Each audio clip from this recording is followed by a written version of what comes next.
C'est toi sur la vidéo. Cette phrase, vous l'avez peut-être reçue dans vos messages Facebook et ou Instagram. Et même si votre curiosité vous pousse à cliquer, stop, ne le faites pas. On vous dit pourquoi avec Stéphane Corr. Bonjour Stéphane. Bonjour Alexis. Faut pas cliquer parce que c'est une arnaque. Voilà, donc une arnaque qui est basée sur nos émotions. Bien sûr que quand on dit qu'on figure dans une vidéo et que peut-être on n'a pas tourné de vidéo et qu'aujourd'hui on sait qu'il y a beaucoup de choses qui apparaissent sur Internet ou des données qui ont été volées et qui sont publiées par des logiciels de rançon et autres, on peut tout d'un coup être inquiet en se disant de quoi il s'agit. Donc le premier réflexe qu'on va avoir, émotionnel, c'est de cliquer sur ce lien et c'est exactement ce qu'il ne faut pas faire. Parce que si on clique, on risque quoi ? Il y a différents types de risques, mais généralement, la principale intention de cette arnaque, c'est de vous rediriger sur une fausse page de login. C'est donc une page qui va ressembler comme deux gouttes d'eau à votre page Facebook ou Instagram ou celle d'un autre réseau et qui va vous demander de vous reloguer, c'est-à-dire de fournir votre identifiant et votre mot de passe. La seule chose, c'est que vous n'allez pas le fournir à Facebook ni à l'acteur concerné, à l'entité concernée, mais vous allez le fournir aux cybercriminels, aux pirates informatiques qui essayent d'obtenir ces données. Et si vous n'avez pas mis les mesures de sécurité nécessaires en place,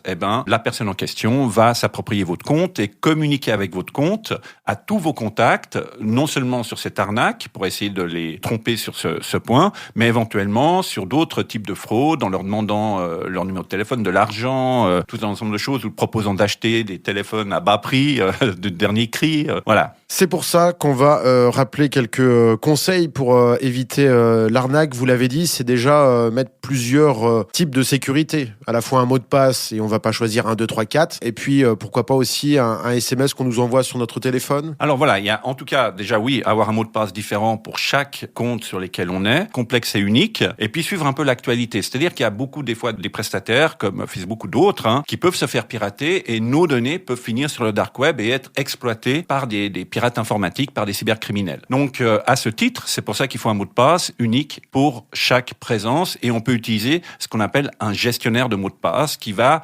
s'occuper de ce travail pour nous, plutôt que de nous-mêmes avoir à retenir tous les mots de passe complexes qu'on devrait avoir. La deuxième option, deuxième chose qu'il faut faire, c'est activer l'authentification forte, authentification 2 étapes, à 2 facteurs, il y a différentes manières de la nommer, ce qui signifie qu'en fait, quand on a entré le mot de passe, le système nous demande un code, et ce code peut nous être fourni soit par SMS, soit éventuellement par email, ou soit par le biais d'une application qui est installée sur son téléphone et qui génère de manière aléatoire des numéros toutes les 30 secondes ou toutes les minutes, ça dépend des applications, voilà, globalement. Mais ça, c'est vraiment indispensable. Ce qui fait que si quelqu'un obtient votre mot de passe, il ne pourra quand même pas accéder à votre compte parce qu'il n'aura pas ce deuxième élément qu'on demande à l'utilisateur de rentrer une fois qu'il a entré le mot de passe. Et quand on ne sait pas comment faire, puis on se dit, ouais, mais je comprends rien à la technologie, il y a quelqu'un qui est là pour nous répondre 24 heures sur 24, 7 jours sur 7, et qui râle jamais. C'est le moteur de recherche. Donc on met activer l'authentification forte, par exemple sur Facebook, sur Insta, sur iCloud, et on a des réponses. On lit 2 articles, on va peut-être voir un petit tuto sur YouTube, et de cette manière, on va pouvoir acquérir la connaissance nécessaire pour pouvoir le faire. Et il en va de même avec les gestionnaires de mots de passe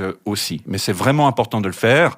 J'ai pu observer récemment que beaucoup d'utilisateurs Instagram se sont fait pirater leur compte, et on oublie des fois que c'est pas si insignifiant. Merci Stéphane Corr. On se retrouve dès la semaine prochaine. Avec plaisir.